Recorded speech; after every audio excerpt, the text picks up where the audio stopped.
Eh bien, bonjour à tous, c'est Sergueï. Me voilà dans le jardin de mes parents. J'ai lu quelques bouquins, les contes zen d'Henri Brunel, B-R-U-N-E-L, Henri de son prénom. Des contes zen, donc j'ai un ami qui pratique le zazen et donc il m'a invité à pratiquer un petit peu avec lui. Et donc dans ce dojo, il y avait une petite bibliothèque qui m'a un petit peu sauté à l'œil et du coup j'ai pris quelques bouquins et j'aimerais donc partager quelques contes avec vous. Ce sont des contes d'origine tibétaine, chinoise, japonaise et indienne.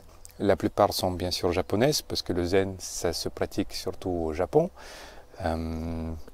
Donc voilà, je trouvais qu'elles sont suffisantes. Enfin, un conte, c'est suffisamment court, il y a une belle moralité, ça se lit facilement, ça se retient facilement.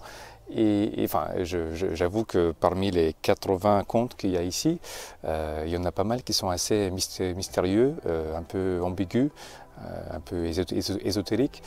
J'ai du mal à saisir le sens, mais en tout cas, j'aimerais juste piocher quelques-uns de ces contes et puis donc partager avec vous.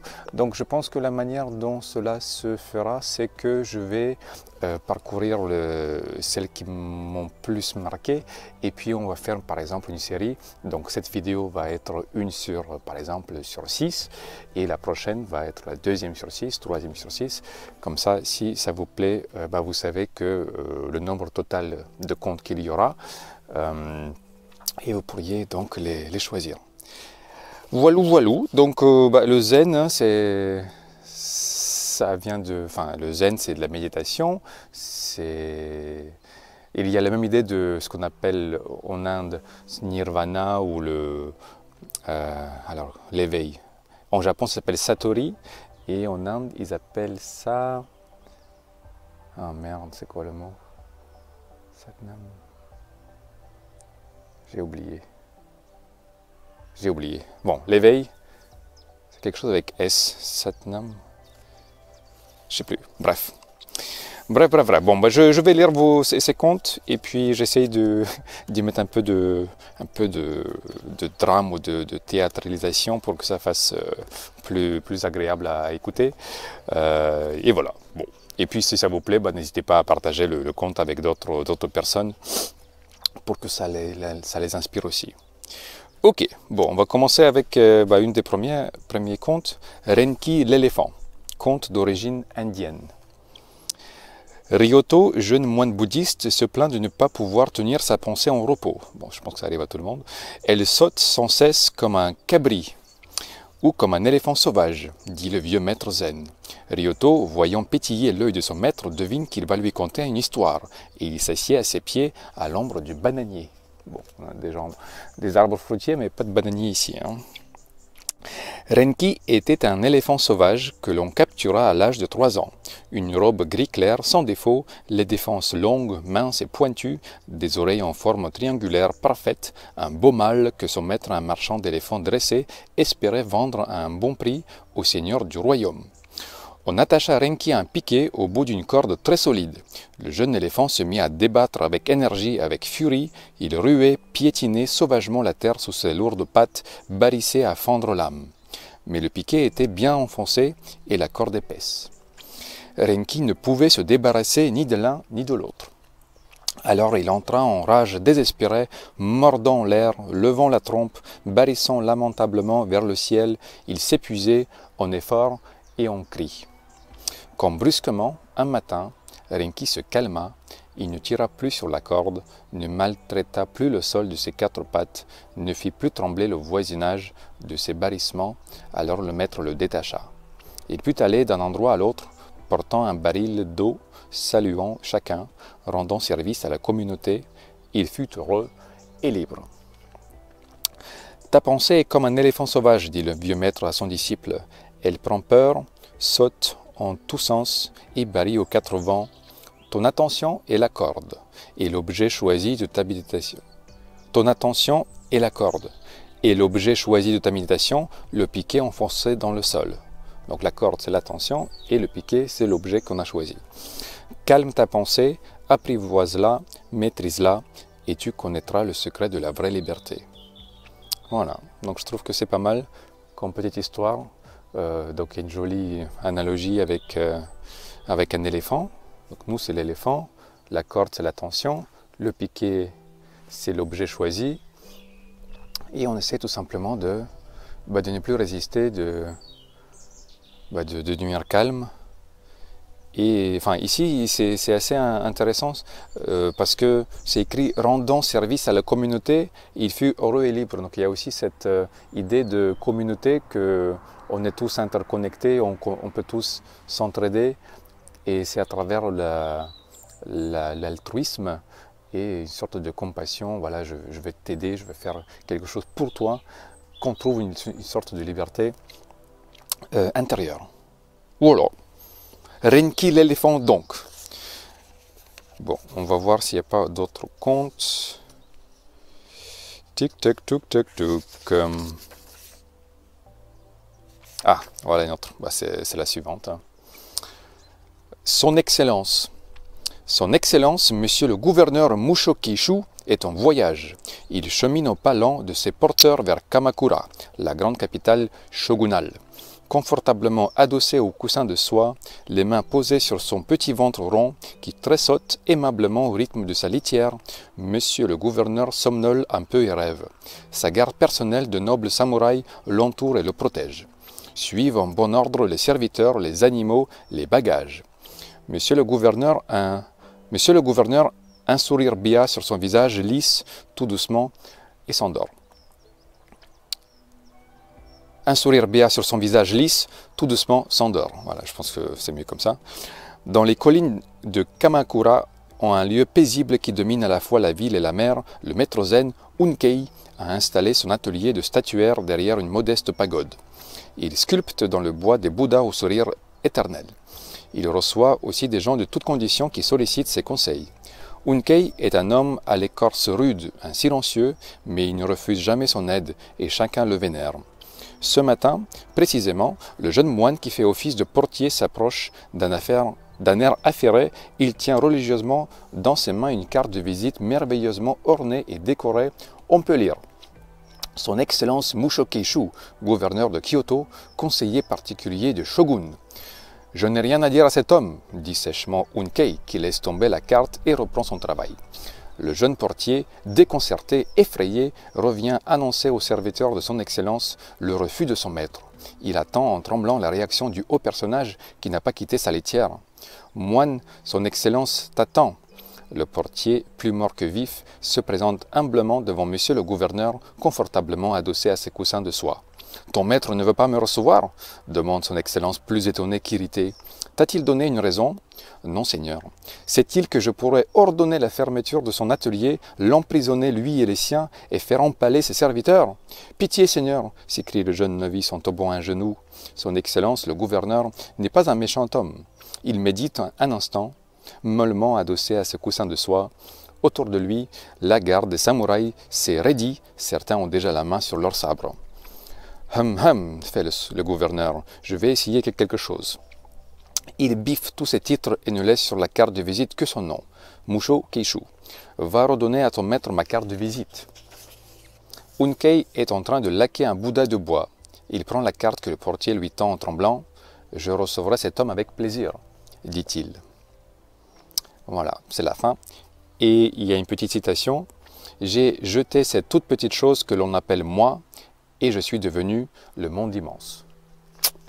Voilà, donc je trouve que c'est pas mal aussi ici cette idée d'ego, hein, une sorte de titre et de statut que l'on se donne, directeur de, employé de, mari de, fils de, et donc ce maître de zen voulait recevoir que l'homme lui-même sans son ego.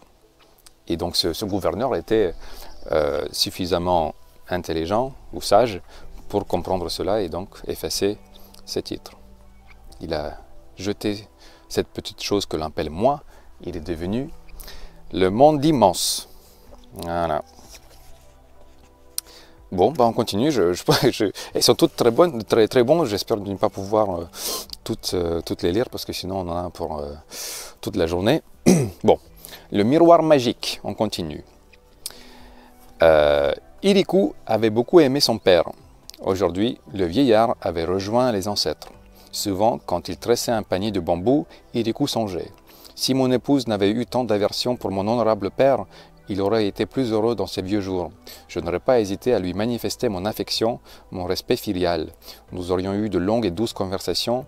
Il m'aurait entretenu des gens et des choses du passé. Et une mélancolie le prenait. Un jour de marché, Iriku, le vannier, écoula son lot de paniers plus rapidement qu'à l'ordinaire. Il se promenait un peu désœuvré parmi les inventaires quand il remarqua un marchand chinois qui offrait souvent des objets étranges. « Approche, Iriku, dit le marchand, j'ai là quelque chose d'extraordinaire. » Et avec un air de mystère, il retira d'un coffre un objet rond et plat recouvert d'une étoffe de soie. Il le plaça entre les mains d'Iriku et avec précaution, il fit glisser l'étoffe. Iriku se pencha sur une surface polie et brillante. Il reconnut dedans l'image de son père, tel qu'il avait été au temps de sa jeunesse. Bouleversé, il s'écria « Cet objet est magique !»« Oui, dit le marchand, on appelle cela un miroir et sa valeur est grande. » Mais la fièvre avait saisi Iriku. « Je t'offre tout ce que je possède, dit-il. Je veux ce miroir magique et emporter chez moi l'image de mon père bien-aimé. » Après un long palabre, Iriku abandonna au marchand toute sa recette de la matinée.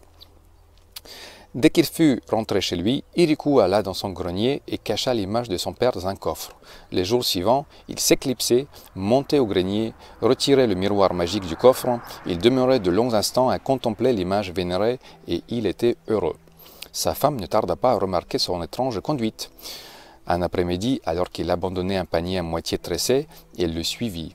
Elle le vit monter au grenier, fouiller dans un coffre, en extraire un objet inconnu, le regarder longuement en affichant un air mystérieux de plaisir.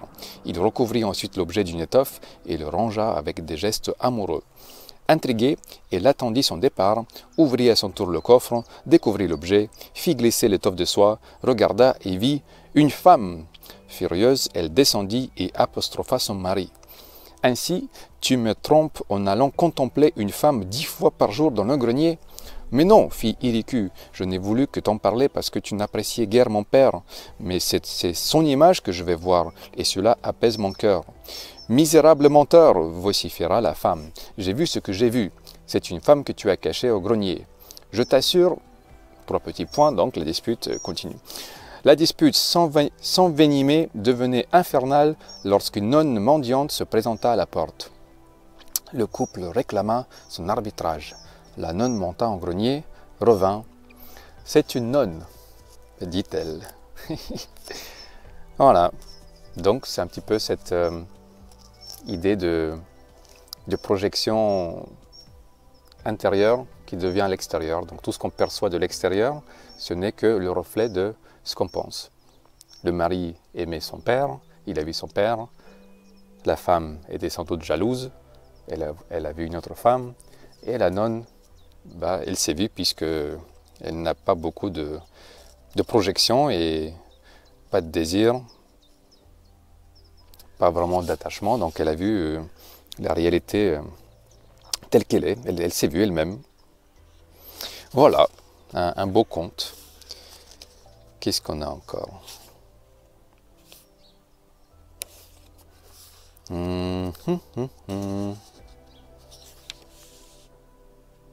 Ah, voilà, j'aime bien ça aussi. La barque et les 2 moines. Qui dira la saveur du zen, la sagesse de ses contes, simple comme l'évidence, libre comme la vérité?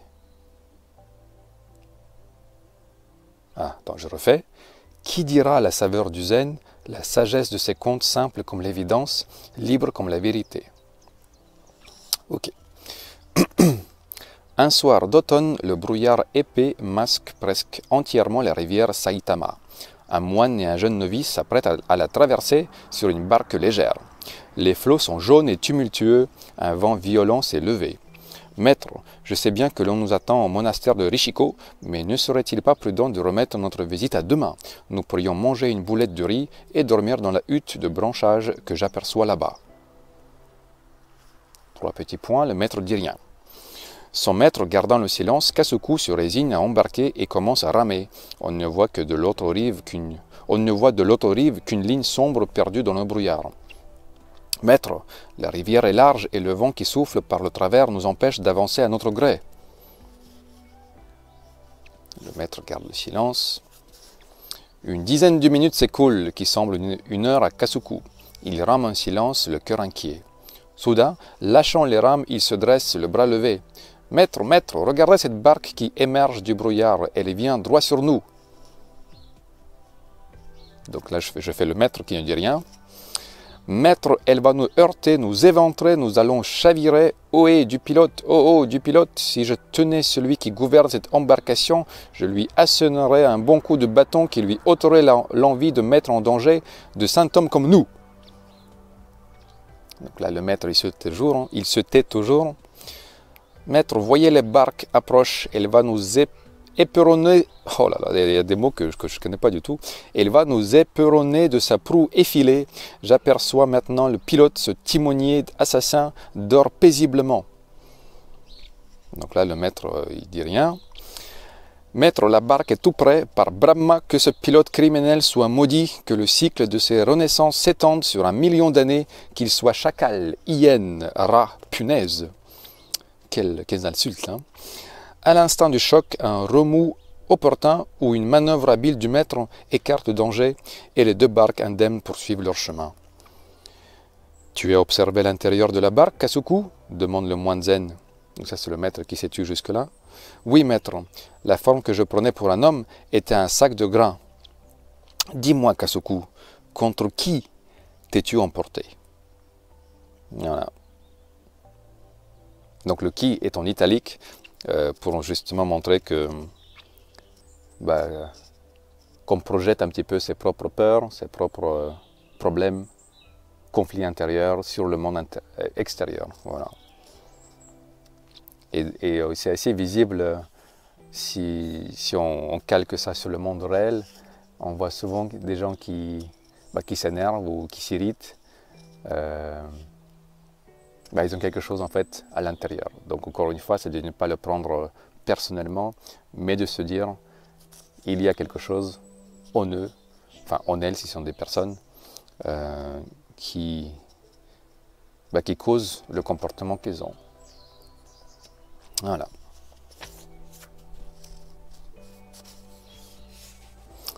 Ok. Bon, un autre conte, un peu ésotérique, mais moi j'ai du mal. Mais bon, on va voir. Hein. De toute manière, après, c'est dans les commentaires que la conversation va s'étendre pour savoir un petit peu ce que vous avez compris et ce que moi j'ai pas compris.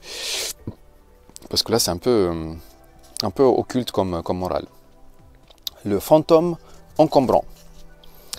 Un jeune mari perdit sa femme dans la fleur de l'âge. Celle-ci avait été belle, mais un peu acariâtre et affreusement jalouse. Après un deuil de bon aloi qui dura 6 mois, le jeune homme sentit avec le printemps naître des émotions nouvelles. Il chercha femme et bientôt se fiança à la délicieuse Yoyohi, dont le nom chantait comme un gazouillis de mésange, comme le froissement de la soie sur un éventail. Bref, le jeune veuf était amoureux et il était plus heureux qu'il ne l'avait jamais été avec sa précédente épouse. C'est alors que le fantôme de sa femme se manifesta pour la première fois. Une nuit, alors qu'il dormait paisiblement sur son tatami, il sentit un courant d'air froid lui chatouiller la plante des pieds. Il s'éveilla. Kiryoka était devant lui.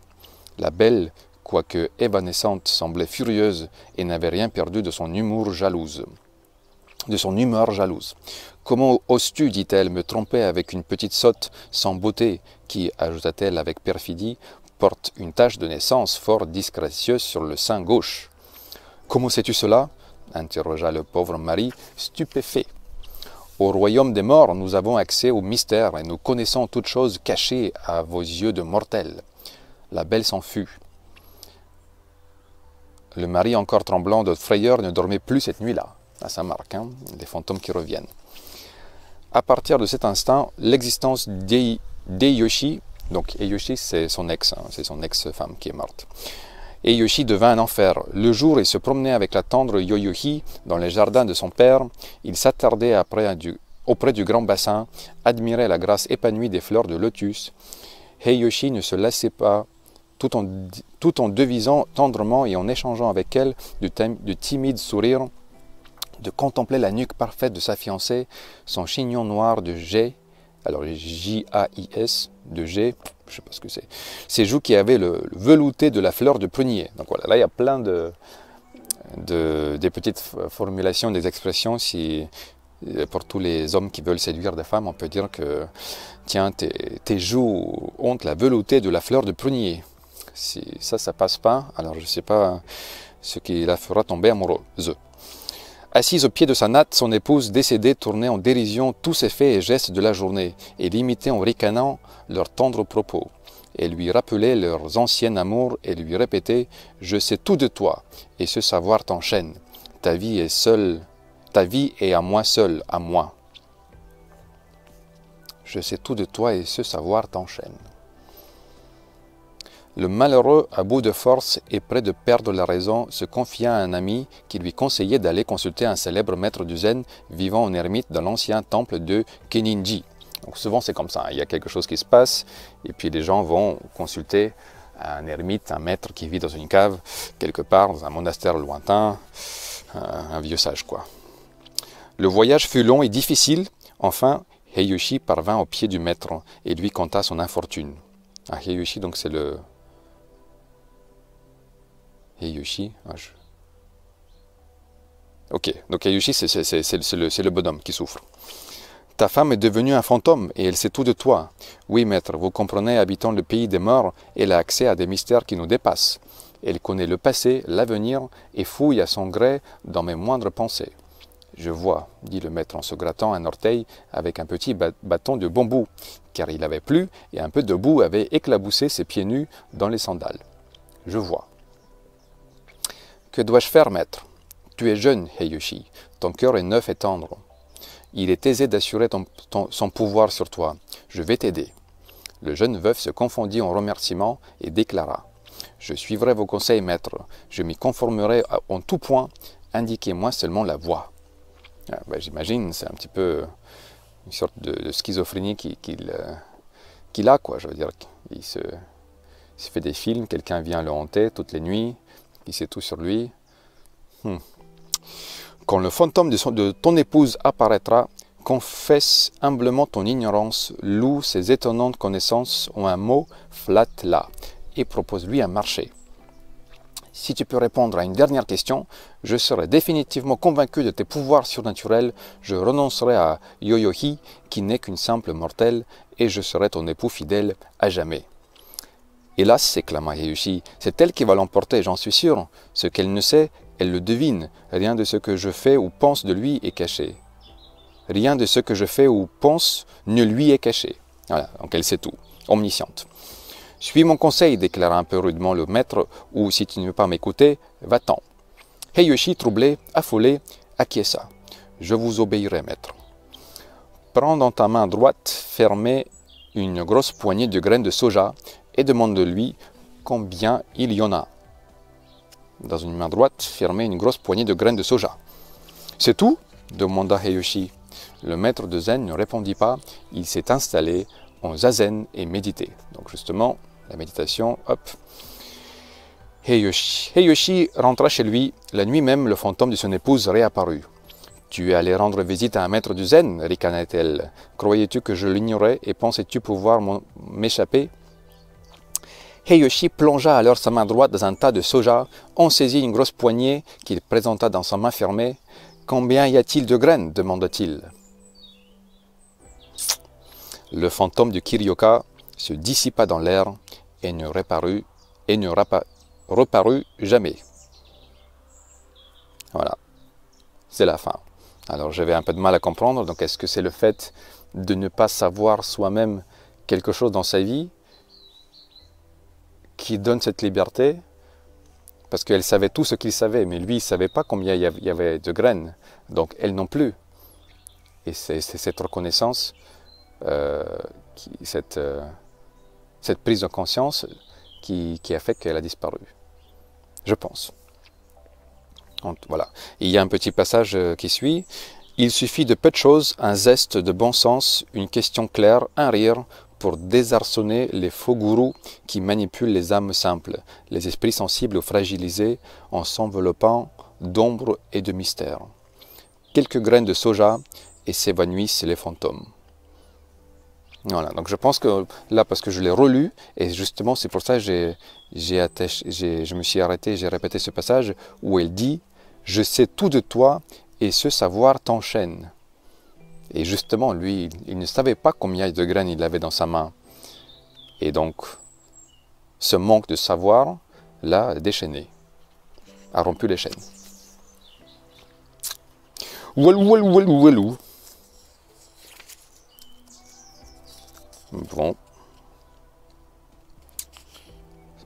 déjà ce que je peux dire, c'est qu'il y a pas mal de contes, on dirait qu'ils ont été rédigés pour des hommes.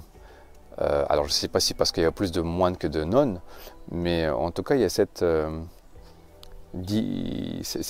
division entre les deux, quoi. Le plus souvent c'est un homme qui veut devenir riche, se marier avec une jeune belle fille. Ouais, j'ai vraiment l'impression qu'ils étaient destinés à des hommes, quoi. Alors encore une fois, est-ce que c'est parce que culturellement ou traditionnellement la femme, là je juge, hein, n'avait pas sa place dans tout ce qui est spirituel, mais elle avait juste des tâches ménagères à faire? Je ne sais pas. Mais 80% des bouquins, ce sont des contes qui sont nous adressés, quoi. Un peu comme la pornographie, où 90% des vidéos, c'est pour une audience plutôt masculine que féminine. Mais bon, soit. Alors, je vais regarder un petit peu ce qu'il y a encore. Tic, tac, touc, tac, touc. Parce qu'il y en a pas mal, hein, mais je ne vais pas tous les lire. Tous les lire.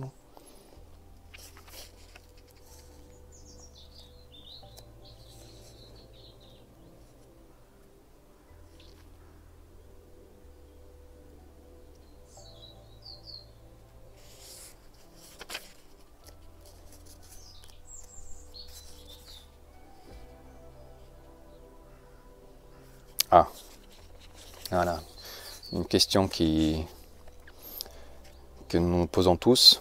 Mourir à quel âge? Ryokan, le poète du 18e siècle, qui savait parler aux plantes, aux insectes, aux oiseaux, était connu dans tout le Japon pour sa sagesse et l'efficacité de ses kito. Kito, donc c'est, on revient, Kito, c'est un truc où tu fais un vœu et il le réalise. Kito, on regarde, qu'est-ce que ça dit?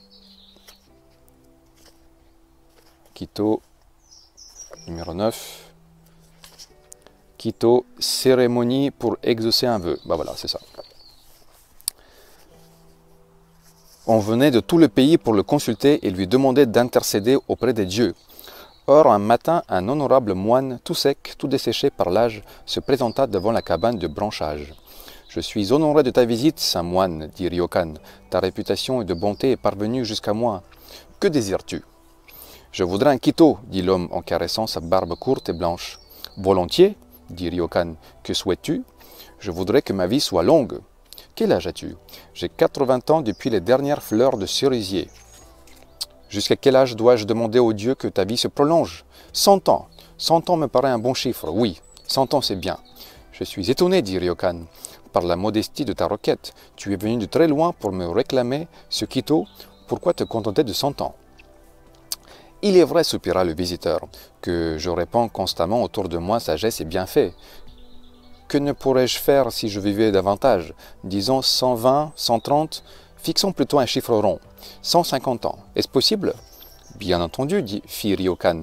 Nous disons donc 150 ans, mais Kito étant très précis, je vais t'en préparer un pour 150 ans exactement. Mais tu as bien réfléchi ? Tu as 80 ans, il te restera 70 années à vivre, moins que tu n'as déjà vécu.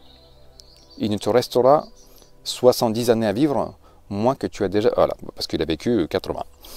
Mais c'est bien ce que tu désires, tu es un homme sage et peu exigeant. Attends encore un instant, fait l'octogénaire. Il est vrai que 70 ans, c'est peu de choses, mais 80 premières années se sont allées comme un songe. Et c'était hier, me semble-t-il, que je jouais avec mes frères et sœurs dans le jardin de mes parents. La seconde partie de la vie, observe Ryokan, est comme l'autre versant de la colline. On le descend bien plus vite que l'on a gravi le premier. Ah, c'est beau ça. je répète quand même, la seconde partie de la vie est comme l'autre versant de la colline, on le descend bien plus vite que l'on a gravi le premier. Soit, je me rends à tes raisons, sage Ryokan, fais-moi un Quito pour, disons, 300 ans. Ryokan se gratte la tête et ne bouge pas. Eh bien, qu'attends-tu s'impatiente le visiteur. Ma demande est-elle excessive s'ajoute-t-il inquiet. Non, non, je réfléchissais, dit Ryokan. Pourquoi au fond t'arrêter à 300 ans? On raconte que certaines tortues vivent 1000 ans et aussi les grues. Pourquoi 300 ans seulement? 1000 ans! Après tout, la perspective ne manque pas d'attrait. J'ai tant de bonnes actions à accomplir, je pourrais faire tellement plus de bien en 1000 ans. Ryokan ne bouge pas et semble perplexe. Je pèse tes paroles, saint moine. Je vois comme ta vie est précieuse. La meilleure solution serait que tu ne meurs pas. Oh, immortalité! Tu pourrais me faire un Quito qui m'épargnerait de mourir? Oui, mais ce serait très très cher et très difficile. Je suis prêt à payer le prix qu'il faudra. À pratiquer les plus durs exercices, tu m'as convaincu, noble Ryokan. Je t'en prie, j'accomplirai tout ce que tu exigeras. Fais-moi le Quito qui me rendra immortel. Bon, bah, donc, de 20 ans, on est passé à l'immortalité. Dès ce jour, Ryokan prit avec lui dans son humble cabane de branchage le vieux moine qui venait du nord. Ils coupaient le bois ensemble, allaient chercher l'eau à la rivière, dormaient à même le sol de terre battue, et ils priaient et méditaient pendant de longues heures. Ils mangeaient leur bol de riz, ou ils riaient en regardant le vol d'un geai maladroit. Alors geai, ça doit être un oiseau, je pense, G-E-A-I, geai, le vol d'un geai maladroit. Au printemps, Ryokan composa des poèmes. Ce monde n'est plus que fleurs de cerisier. Ah, voilà, ça c'est les haïkus, je pense, les petits poèmes japonais. Ce monde n'est plus que fleurs de cerisier. Et encore, le rossignol du rêve m'a réveillé, mon riz du matin. Bon, c'est assez minimaliste comme poème. Il faut chercher un petit peu à l'intérieur ce qu'il veut dire par là. Ou bien, la barque Harry se dirige vers la lune du 3e jour. La barque Harry se dirige vers la lune du 3e jour. Bon. Ainsi passèrent un hiver, un printemps, un été. Ils étaient tous deux assis devant la cabane, un soir de fin d'été, et contemplaient le premier vol d'oies sauvages quand Ryokan déclara « Je vais procéder demain à la cérémonie du Quito qui te fera immortel, comme nous en étions convenus. » Je ne comprends plus, dit l'octogénaire songeur, en caressant sa barbe qui avait beaucoup poussé, pourquoi je t'ai réclamé ce Quito. Le fini et l'infini, EST, hein, le fini et, donc EST, l'infini, et l'infini, le fini. Donc les deux s'envoient la balle. Le présent et l'éternité. Voilà. C'est fini. Donc je pense que l'octogénaire avait compris que ça ne servait à rien de devenir immortel parce que il avait réalisé qu'il l'était déjà, peut-être. Je ne comprends plus, dit l'octogénaire songeur en caressant sa barbe qui avait beaucoup poussé, pourquoi je te réclamais ce Quito. Le fini et l'infini le fini. Le présent et l'éternité. Donc peut-être qu'il y a cette idée de réincarnation qu'il a compris, une idée, et maintenant il n'avait plus besoin de garder le même corps. Peut-être. I don't know.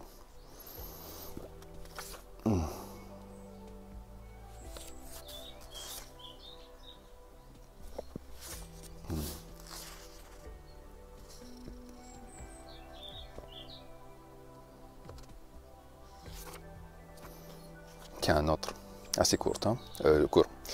La bannière et le vent. Le zen va droit devant soi, il ne donne pas d'explication, il suggère seulement. On connaît l'anecdote fameuse du disciple qui questionne le maître. Quelle est la vraie nature de Bouddha?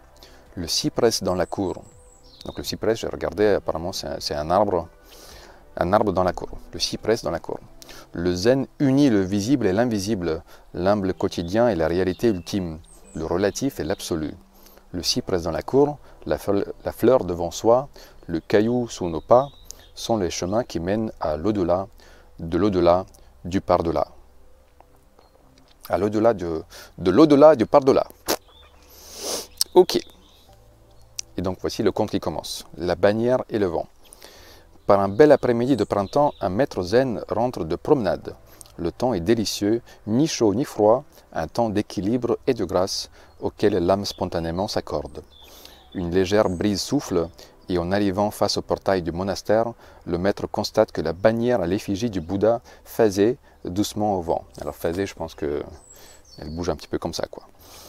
Deux jeunes novices sont plantés devant. C'est la bannière qui bouge. Non, c'est le vent. Selon la bonne doctrine, ce qui importe, c'est ce que nous voyons devant nous maintenant. Et c'est la bannière, et elle bouge. Pas du tout. Ta vision est erronée, car l'agitation de la bannière n'est que la conséquence du vent. C'est lui qui est la cause première, la réalité au-delà de l'apparence. Mais l'existence du vent est une hypothèse. La bannière ne bouge pas sans motif. Sa réalité est constitutive du vent. Pure spéculation. Évidence. Non, pas du tout. Mais si. Les deux moines s'échauffent. Ce qui n'était qu'une conversation aimable devient une dispute, une bataille. Peu s'en faut qu'ils n'en viennent aux mains. C'est alors qu'ils s'aperçoivent le maître du temple qui le regarde impassible. Un peu confus, il se tourne vers lui. « Maître, est-ce la bannière qui bouge? Est-ce le vent? Ce n'est pas la bannière, ce n'est pas le vent, c'est votre esprit qui bouge. C'est votre esprit qui bouge. Le zen est un mystère. Dès l'instant où une pensée le touche, il disparaît. »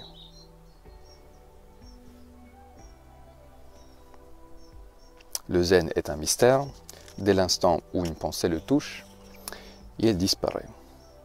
Donc je pense qu'au lieu d'aller chercher à comprendre rationnellement, intellectuellement, analyser et vouloir comprendre avec sa tête un conte zen ou le zen, bah, il disparaît. Donc c'est quelque chose qui est au-delà des pensées.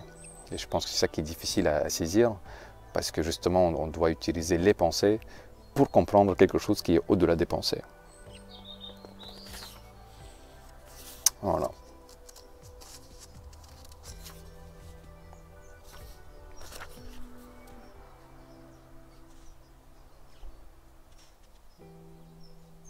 Voilà.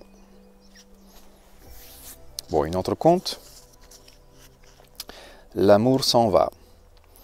Un jeune homme pauvre nommé Iruka aimait de toute la folie de son cœur une jeune fille riche et belle de surcroît. Comme il était lettré, Iruka écrivit à sa bien-aimée une lettre d'amour chaque jour pendant 3 longues années sans faillir une seule fois. La 3e année, il osa lui suggérer de lui faire un signe à l'occasion de la fête du bon. Mais la bien-aimée ne répondit pas, ne le regarda même pas et ne lui manifesta jamais le moindre intérêt. Alors le cœur d'Iruka se lassa. Il songea à devenir moine, ce qu'il fit en effet. Et le temps passa. Un matin de printemps, il allait chercher de l'eau au puits situé près de son ermitage quand Iruka rencontra Shujo pour la première et dernière fois de sa vie. Elle se jeta à ses pieds. « Iruka » s'écrie-t-elle, « j'ai cheminé de longs mois avant de te retrouver. Enfin je te vois, admirable Iruka. Ton amour dont 1000 lettres témoignent a fini par toucher mon cœur. » Des fois, c'est un peu difficile à avoir le syntaxe. Donc, l'amour qui a fini par toucher son cœur. En disant ces mots, elle dévoila son visage caché jusque-là par un fin voile de soie, et sa beauté était telle qu'elle fit pâlir l'éclat du jour. Ça revient souvent, hein, le nacre de ses joues qui fait pâlir l'éclat du soleil. Bon. Et sa beauté était telle qu'elle fait pâlir l'éclat du jour. C'est pour dire à quel point elle était belle. Je suis à toi, Iruka. Je t'aime aujourd'hui comme tu m'aimais autrefois. Iruka lui répondit. Il est trop tard, Shujo. J'ai rompu tout lien avec cette sorte d'amour. Je suis moine. Et sans un regard, il la quitta. Shujo, de désespoir, se jeta dans la rivière et s'y noya. En apprenant la nouvelle, Iruka composa ce poème. Elle ne reste pas sur la branche la fleur du cerisier. Elle meurt avant l'été. Voilà. Cette histoire est maintenant du passé. Tout ce qui naît meurt. Tout ce qui vient s'en va et ne demeure que l'éternel Atma. Donc là, zen, hein, donc on est dans le Japon, on trouve quand même des termes issus du sanskrit, comme le Atma, le Bodhisattva et tout ça. Samadhi, le mot que je cherchais. Samadhi. Dans la première vidéo, enfin si jamais il y a une coupure, Samadhi. L'éveil. Satori en japonais, Samadhi en sanskrit. Voilà, donc même l'amour vient et part. Tout ce qui vient s'en va. Et ne demeure que l'éternel Atma. C'est joli les petits haïkus. Et il ne reste pas sur la branche la fleur de cerisier. Elle meurt avant l'été. Bon, c'est un petit peu exagéré toutes ces contes. Je pense que c'est justement pour cela qu'ils sont parlants. C'est parce que chaque personnage est un petit peu extravagant. Quelqu'un qui aime à la folie quelqu'un, quelqu'un qui est super beau ou super belle. Et des décisions prises un petit peu en fonction des émotions. Quelqu'un qui est trop orgueilleux ou trop dépressif, et ainsi de suite, quoi.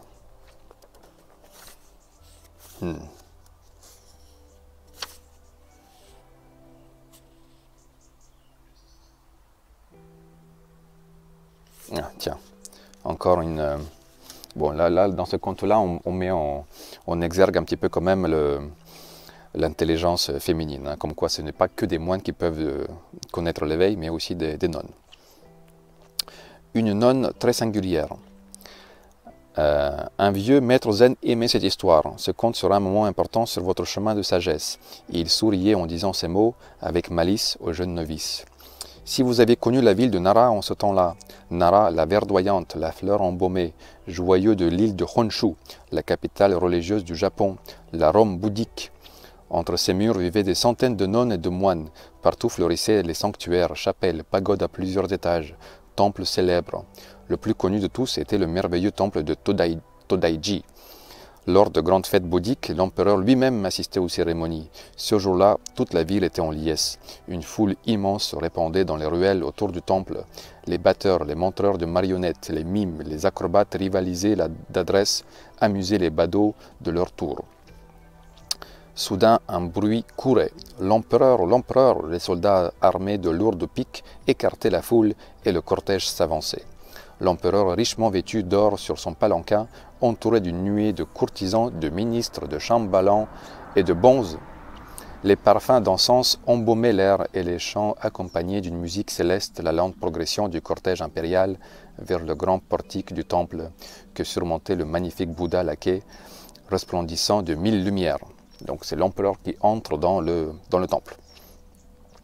C'était de merveilleuses fêtes, disait le maître zen songeur. Le comte, maître, le comte, suppliaient les jeunes novices. Le maître souriait. Le lieu et le moment font partie du conte. Soyez attentifs, la sagesse ne se livre pas aux impatients. Ah, voilà, donc là je relis le conte, hein, et effectivement à la deuxième lecture, je vois qu'il assiste sur le lieu et le moment font partie du conte. Donc c'est la fête bouddhique, l'empereur y va, et c'est quelque chose de super festif comme atmosphère. Ok. Or, en ce temps-là, il arriva qu'un moine tomba éperdument amoureux d'une nonne. Ryonen était belle, d'une beauté radieuse, à la fois éclatante et mystérieuse. Son teint, son port de tête, son allure, tout dans son physique charmant éblouissait, mais elle y joignait une intelligence pénétrante, un caractère décidé et une générosité, une attention aux autres, qui l'éclairaient d'une lumière intérieure. Oh là là, à la fois belle et généreuse. Ryonen aurait pu rendre fou d'amour les plus sages des hommes et des moines peut-être. Hashino l'aimait d'un amour déraisonnable, exacerbé. Il ne mangeait ni ne dormait, il était distrait pendant les cérémonies rituelles, il était obsédé, il ne voyait qu'elle, ne vivait que pour elle, il courait à sa perte. Une nuit, il franchit le pas, commit le crime suprême, il s'introduisit dans la cellule de Monial et la supplia de l'aimer. Alors là, il faut y aller, quoi. Il faut forcer quelqu'un à l'aimer. Bon. Ryonen tint alors le destin de Hashino entre ses mains. Il eût suffi qu'elle crie, qu'elle appelle ses sœurs, et le pire serait advenu. Mais elle ne se débattit point, ne manifesta aucun étonnement. Elle dit seulement au novice qui brûlait de désir « Je me donnerai à toi demain. » Ah, je me donnerai à toi demain. Une nonne, waouh. Le jour suivant était jour de grande fête à l'occasion de l'illumination du Bouddha. L'empereur assistait aux offices. C'est là, dans le sanctuaire du temple de Todaiji, qu'elle apparut à Hashino complètement nue. Oh là là, imaginez un petit peu la scène. Une nonne nue, super belle. « Prends-moi, dit-elle, maintenant !» Donc, comme si elle était prête à, je sais pas, à avoir un rapport sexuel. « Prends-moi, dit-elle, maintenant !» Alors Hashino vécut le Satori, l'éveil, comme dans ses dessins où la forme et le fond changent en un éclair de place. Il vit la réalité jusque-là cachée. Il sut que son amour était artificiel, fantasmatique, ses désirs fous semblables aux reflets changeants de la lune sur l'eau. Le voile de l'illusion s'est déchiré. Il accéda à la racine du moi, à la vérité, à la paix. Voilà, donc souvent on dit que pour connaître l'éveil, il faut un événement inattendu, un élément déclencheur, un facteur externe qui vienne, que ce soit un éclair ou quelqu'un qui souffle une bougie ou un son ou un événement un petit peu qui est chargé émotionnellement, quoi. Parce qu'ici, il a vu la personne qu'il a désirée, qui était prête, enfin, qui faisait semblant, je pense. Hein. Je pense qu'elle a bien compris qu'en faisant cela, il connaîtra l'éveil. Alors Hashino vécut le Satori, l'éveil. Donc peut-être que justement en voyant cette personne, elle a compris, bah, finalement, non, ce n'est pas toi que je désire. Peut-être qu'il a compris aussi quelque chose qui était d'artificiel dans sa vie, quoi. C'est cette phrase-là que j'ai relue plusieurs fois, comme dans ces dessins où la forme et le fond changent en un éclair de place. Voilà. Il vit la réalité jusque-là cachée. L'éveil numéro 16, que dit le petit... les notes, numéro 16. Éveil, fin du sommeil de l'ignorance dans lequel est plongé l'homme ordinaire. Bon. C'est assez clair. Fin du sommeil de l'ignorance dans lequel est plongé l'homme ordinaire. Donc, selon les moines bouddhiques, l'homme ordinaire, la plupart des personnes, sont endormis, en sommeil, de l'ignorance, parce qu'ils ne connaissent pas la réalité qui est jusque-là cachée, comme dans ce conte. Et le voile de l'illusion s'était déchiré, il accéda à la racine du moi, à la vérité, à la paix.